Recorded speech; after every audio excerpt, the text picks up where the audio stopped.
Your brain is the most powerful weapon in the world. Once you put away your phones and your computers and all that we have nowadays, yeah, it's great. We're up to date.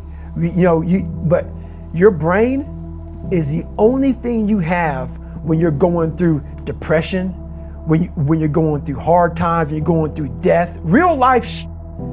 You can't Google that, man. You're alone. You're alone. You may have a shrink you're going to, you may have a best friend you're going to, but there's 24 hours in the day where you're alone in this brain, and your brain is talking to you in all kinds of ways, and it wants to control you and pull you in these different pockets.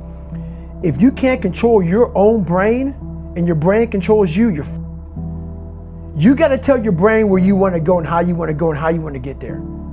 You got to control it. If not, it's over. What existed for me was, okay, man, how am I going to make this work? And all I knew back then was hard work. The only way anything gets accomplished. That's all I heard back in those days. You gotta work hard.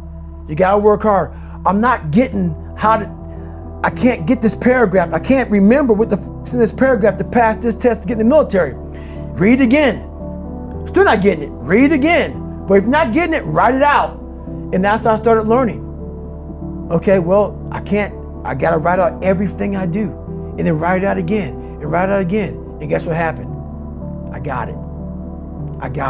I can't swim. I'm negative buoyant.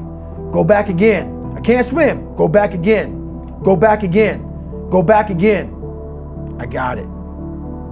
I realized if I keep going back and going back and going back until the just becomes, your mind will say, okay, we're gonna figure it out.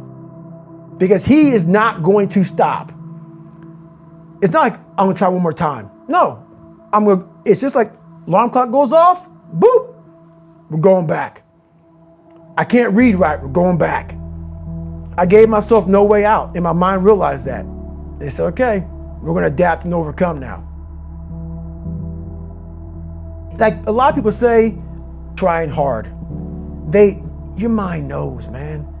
It knows this guy's bull. Me, man, this guy's lying. There's no truth behind it. When I was in Navy SEAL training, people go, how were you there for 18 months? The program was only 6 months long. You were in 3 hell weeks in 1 year. No one's ever done that. How did you do that? I talk about the new norm. When I lived in a $7 a month place when I was growing up for a short period of time, I loved it. I didn't know any different. That was my norm. Once we moved out of that place, we moved to a $236 a month place. I was like, I never want to go back to that little piece of shit. But if you go back to that $7 a month place and you realize this is where I live, this is all I got, your mind says, roger that, this is home. So when I was going through Navy SEAL training for 18 months and going back through all the hard parts over and over again, I told myself after the first time, I knew it was gonna be a long journey there. My body was breaking down. It was just how it was going on. I said, you know what? This is my new norm. So my mind said, it's like going to work. Like you go to work, you put your suit and tie on. I go into suffering every day. Every day suffering, being broken, duct taping my feet up, stress fractures, shin splints, being broken. This is my new norm. And your mind says, if we're not broken, this ain't normal. We gotta be broken. So then your mind starts to get tougher and tougher and more callous. People go, how did you run on broken feet? Broken shins. My mind knew this is how we operate. We're in Navy SEAL training. This is what we are. I became hell. And that became my new norm. I gave myself no way out. There was nothing outside these walls of hell. Nothing. I loved God, but for a short period of time, I became the devil because that was hell. I became the boss, the owner, the CEO of Navy SEAL training. That was my mindset. And that's how you get through things. You immerse yourself in wherever it is, and you become that. You become that and give yourself no way out. When I was 297 pounds and I was fat as hell trying to be a Navy SEAL, the scariest thing in the world to me, even to this day, was that could have been the rest of my life. I thought then I was trying hard. That's the scariest thing in the world. I thought then 297 pound, working for Ecolab, spraying for cockroaches, making $1,000 a month. I thought that was me at my 100% potential. Come to find out, a few years later, I wasn't anywhere near that. 106 pounds less, graduated Navy SEAL training, went on to do all these other things. Looking back on that, that was me trying hard. That's why people gotta understand, what is in us, we have no idea until we start trying hard. And I mean really trying hard, where you're obsessed with, hey, this is my new norm. My new norm is that, wow, this isn't always fun. It's not always meant to be fun. And that's when you know you're trying hard. People hear my story and think this guy is sadistic. I realized how the brain works.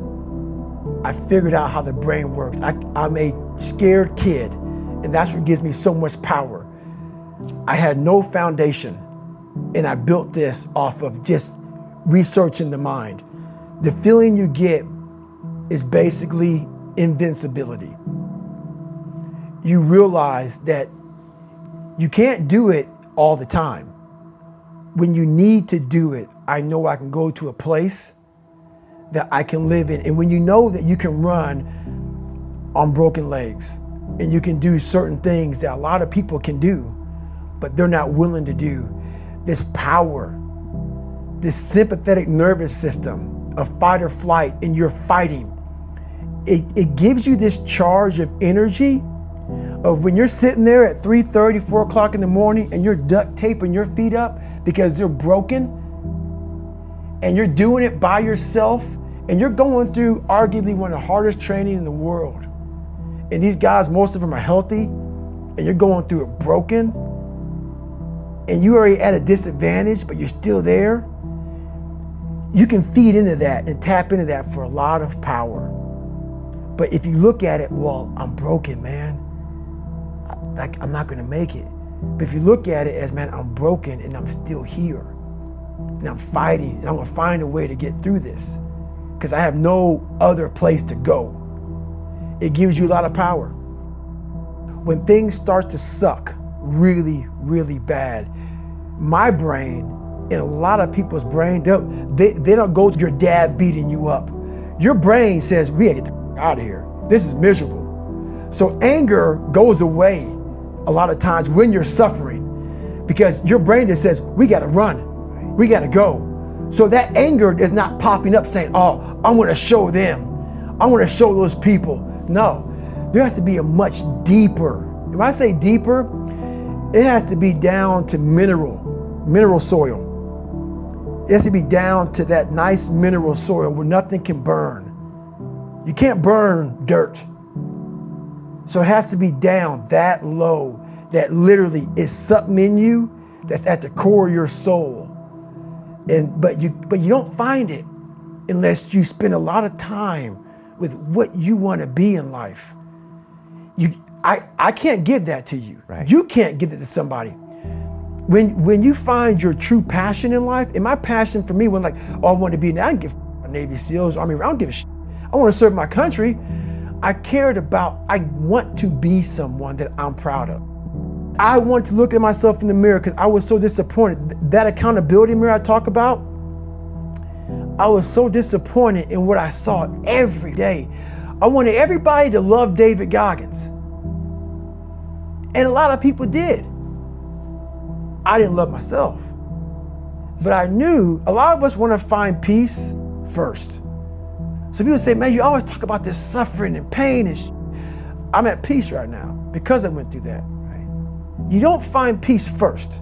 If you do, Merry Christmas. More power to you. More power to you.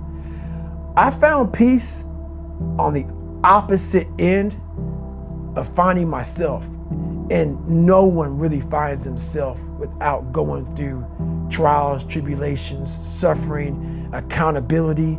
And accountability is suffering. Being accountable every day for doing right for yourself, for the people next to you, it's miserable. It's hard. So, even the smallest details.